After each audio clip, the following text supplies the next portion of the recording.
Hello friends, basic education channel में आप सभी का स्वागत है। मैं हूं न्यू। इस क्लास में हम छत्तीसगढ़ सामान्य अध्ययन के कुछ एमसीक्यू क्वेश्चन सॉल्व करने वाले हैं।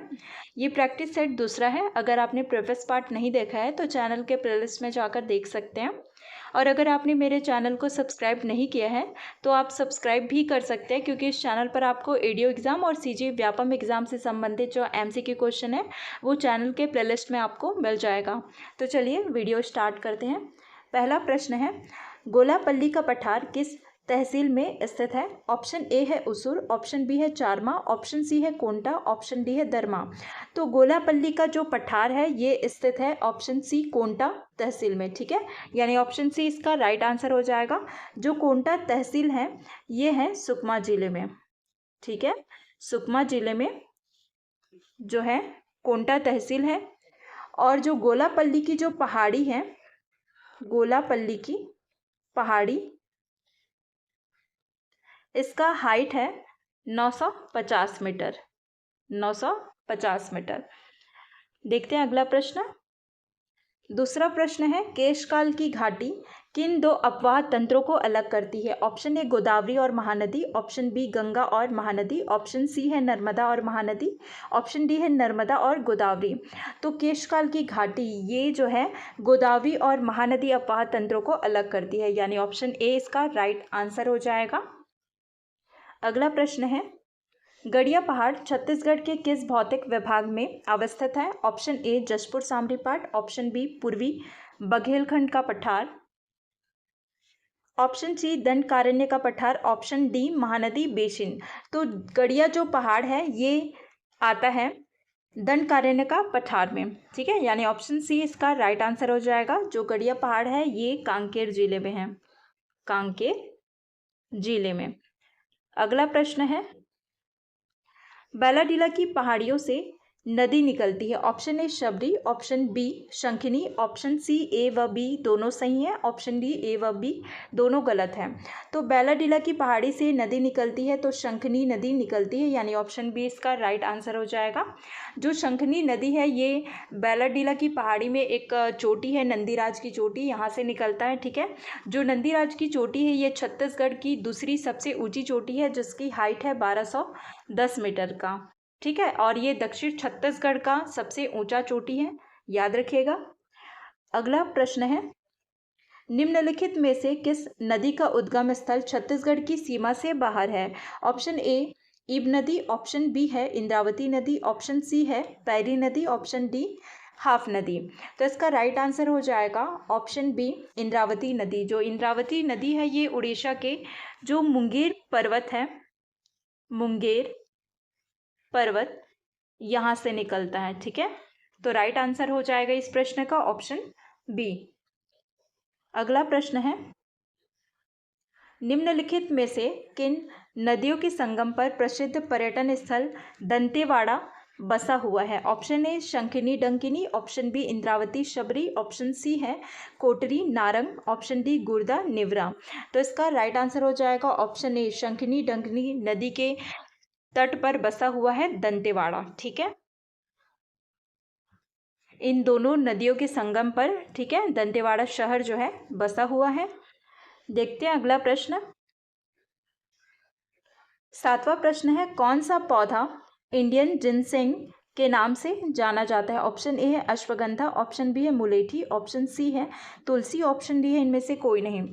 तो इंडियन जिनसेंग इसके नाम से जाना जाता है अश्वगंधा को, अश्वगंधा।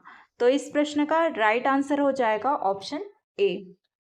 अगला प्रश्न है, साल वन जिसका साइंटिफिक नाम है शोरिया रोबस्टा, ठीक है एक। ऑप्शन ए पतझड़ वन, ऑप्शन बी सदाबहार वन, ऑप्शन सी वर्षा वन, ऑप्शन डी इनमें से कोई नहीं।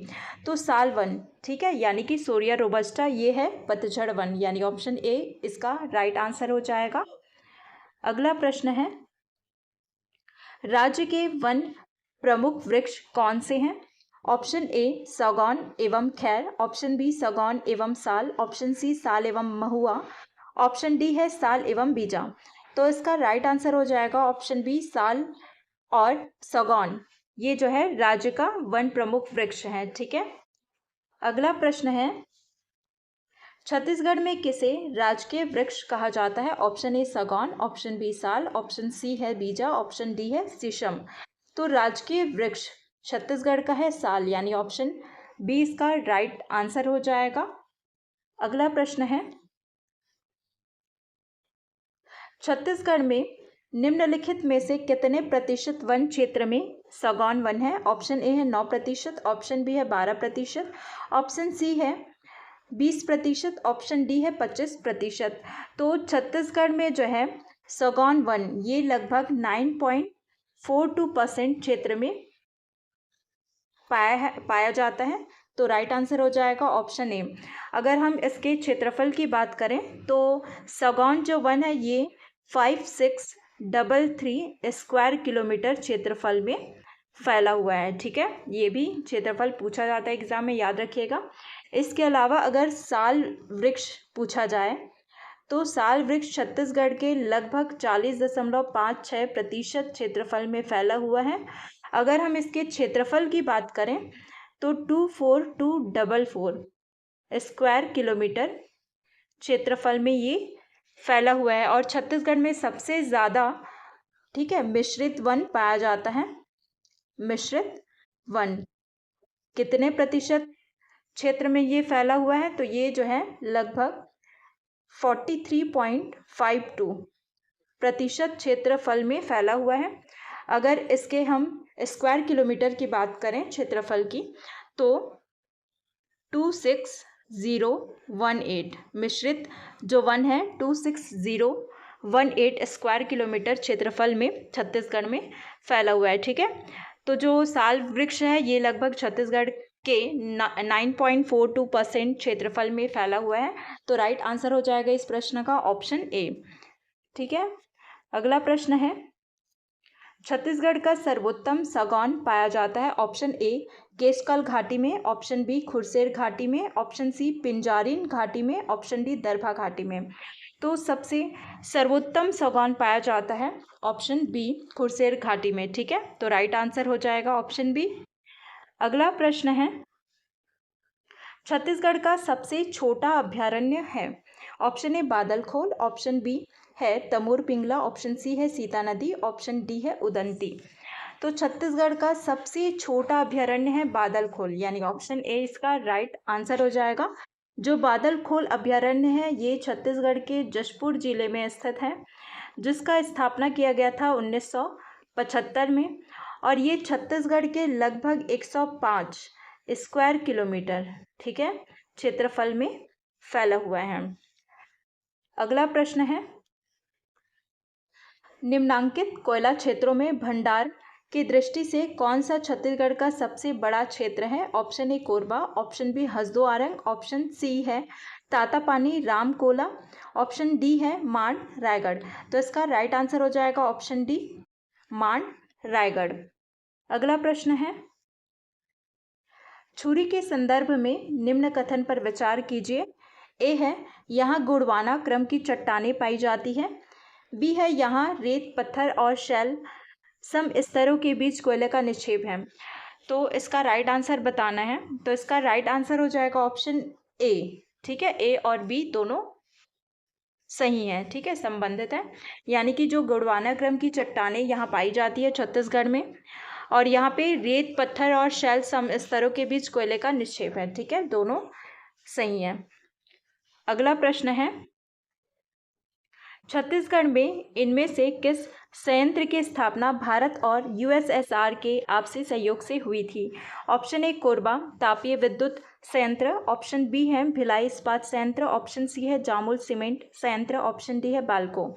तो इसका राइट आंसर हो जाएगा ऑप्शन बी भिलाई इस्पात संयंत्र। इसका स्थापना किया गया था भारत और यूएसएसआर के आपसी सहयोग से। कब हुआ था इसकी स्थापना? 1955 में द्वितीय पंचवर्षीय योजना के दौरान किया गया था।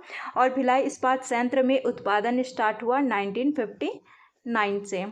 ठीक है, अगला प्रश्न है, छत्तीसगढ़ का पहला बियर संयंत्र खालिस्तान में स्थित है? Option A Raipur, option B Bilaspur, ठीक है, तीसरा ऑप्शन है भिलाई, चौथा ऑप्शन है दुर्ग। तो छत्तीसगढ़ का पहला बियर संयंत्र ये स्थित है दुर्ग जिले में, यानी ऑप्शन चौथा इसका राइट आंसर हो जाएगा। अगला प्रश्न है, छत्तीसगढ़ का प्रसिद्ध कोसा किस प्रकार का रेशम है? पहला ऑप्शन है मूंगा रेशम, दूसरा ऑप्शन है स्पाइडर रेशम, तीसरा ऑप्शन है मसल रेशम, चौथा ऑप्शन है टसर रेशम। तो छत्तीसगढ़ का प्रसिद्ध जो कोसा है ये है टसर रेशम, ठीक है, यानी ऑप्शन चौथा इसका राइट आंसर हो जाएगा। अगला प्रश्न है, भारत में निम्नांकित में से लिंगानुपात का सही अभिप्राय कौन सा है? मतलब लिंगानुपात का मतलब क्या होता है ये बताना है। ऑप्शन ए है प्रति हजार पुरुषों पर स्त्रियों की संख्या, ऑप्शन बी है प्रति हजार स्त्रियों पर पुरुषों की संख्या, ऑप्शन सी है प्रति हजार वयस्क स्त्रियों पर बच्चियों की संख्या, ऑप्शन डी है प्रति हजार वयस्क बच्चों पर बच्चियों की संख्या। तो इसका राइट आंसर हो जाएगा ऑप्शन ए प्रति हजार पुरुषों पर स्त्रियों की संख्या, ठीक है, ये होता है लिंगानुपात का मतलब, ठीक है, यानी कि यहाँ पे 1000 पुरुषों में कितने स्त्रियों की संख्या है ये क्या कहलाता है? लिंगानुपात कहलाता है। अगला प्रश्न है, निम्नलिखित में से कौन अनुसूचित जनजाति नहीं है? ऑप्शन ए है मुरिया, ऑप्शन बी है उराव, ऑप्शन सी है मंझवार, ऑप्शन डी है मल्ला। तो इसका राइट आंसर हो जाएगा ऑप्शन डी मल्ला, ये जो है अनुसूचित जनजाति नहीं है, ठीक है। आपके लिए आज का प्रश्न है, इस राज्य का लिंगानुपात कितना है? Option A 990, option B 991, option C है 992, ऑप्शन डी है 993। तो इसका राइट आंसर आपको कमेंट सेक्शन में बताना है। वीडियो अगर पसंद आया होगा तो वीडियो को लाइक शेयर कीजिएगा और चैनल को सब्सक्राइब कीजिएगा।